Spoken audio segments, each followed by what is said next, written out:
your biggest threat is probably not nation states or APTs or whatever the latest zero-day vulnerability is. Your biggest threat is likely a highly motivated and determined attacker, one that knows where you keep your organization's crown jewels.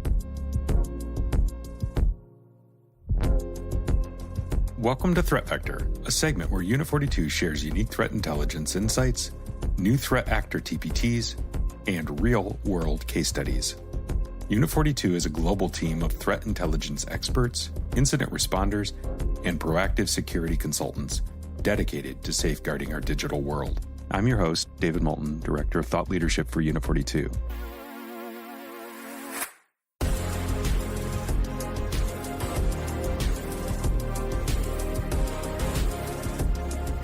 Today's episode is part one of a story about Muddled Libra, a methodical group that poses a significant threat to industries like telecommunication, technology, and software automation.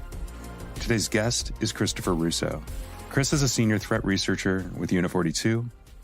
Talk to our guests a little bit about how you got into cybersecurity.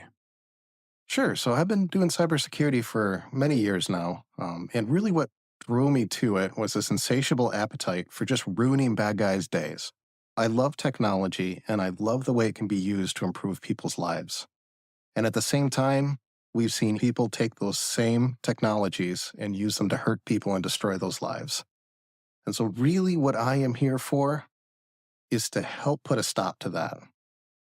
Chris, in mid-June, you were the lead author on a threat group assessment for Unit 42 on the threat actor group Muddled Libra. For listeners not familiar with Muddled Libra, can you give us a snapshot of the group and maybe actually how it's different than Scattered Spider? Yeah, and most of our listeners have probably heard about Scattered Spider or Scatter Swine or Octopus as they've been known. The commonality which binds all of these threat groups together is the use of the Octopus phishing kit. The Octopus phishing kit is it's a one-stop shop for quickly and easily constructing smishing pages used to steal OTP codes from victims. What we found is that there are a number of actors using that phishing kit, and they've all been grouped together. And I think it's important to carve out what's arguably the most dangerous of those groups. We define Muddled Libra as having several hallmarks unique to them. And these include the focus on outsourcing firms for attack, particularly with firms that have access to downstream high-value cryptocurrency holders. We see them use legitimate persistence tools by trusted vendors to kind of fly under the radar in the environment.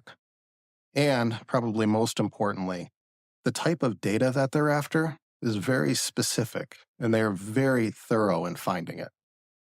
Can you share what defenders should be on the lookout for with Muddled Libra? First and foremost, the hallmark of this threat actor is the use of the Octopus phishing kit. And they use that to create lookalike authentication pages, and then contact victims to social engineer them into going to these pages and divulging their credentials. So we see the favorite lures of this group, impersonating the organization's help desk or warning the victim of work schedule changes. Anything kind of high priority to get the victim to click through and go to this phishing page. Once authenticated, this attacker will look to establish persistence in the environment by using commercial remote management tools. Now, what's unique with this threat actor is they'll often use many of these tools in one environment to make sure that if one is identified, they can still maintain that persistence. After establishing a beachhead, this attacker will use standard penetration testing techniques and tools to elevate their access, explore the network, move laterally, and identify the information that they're after.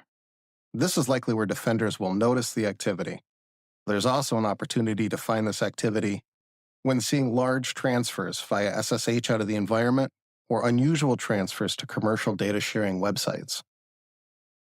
In your article, you and your co-authors detailed an extensive number of conclusions and mitigations. What I want to hear from you about is the most urgent recommendations you would share. First of all, know your environment and know your users so that you can see when anomalies happen in your environment. There are lots of good ways and good tools to do this, but what's important is that you can identify things that are abnormal. Train your users and your help desk to be on the lookout for unusual requests for authentication, for modification of MFA safeguards. That could be adding a new mobile phone or unenrolling an application. Use intelligent security automation that monitors and remediates anomalies on the fly in the environment to detect attacks early and stop them before damage can be done. And finally, practice good security hygiene by identifying where your important data is in your environment and protecting that sensitive data with additional controls and making sure that only the folks that need access to it can access it. Chris, thanks for joining me today on Threat Vector and for talking about the threat group assessment research that you've done on Muddled Libra. We'll be back on the CyberWire Daily in 2 weeks with the second part of our look at Muddled Libra with Stephanie Reagan. Stephanie will share her insights and advice for fellow incident responders working to defend against Muddled Libra and attackers like them. Until then, stay secure, stay vigilant. Goodbye for now.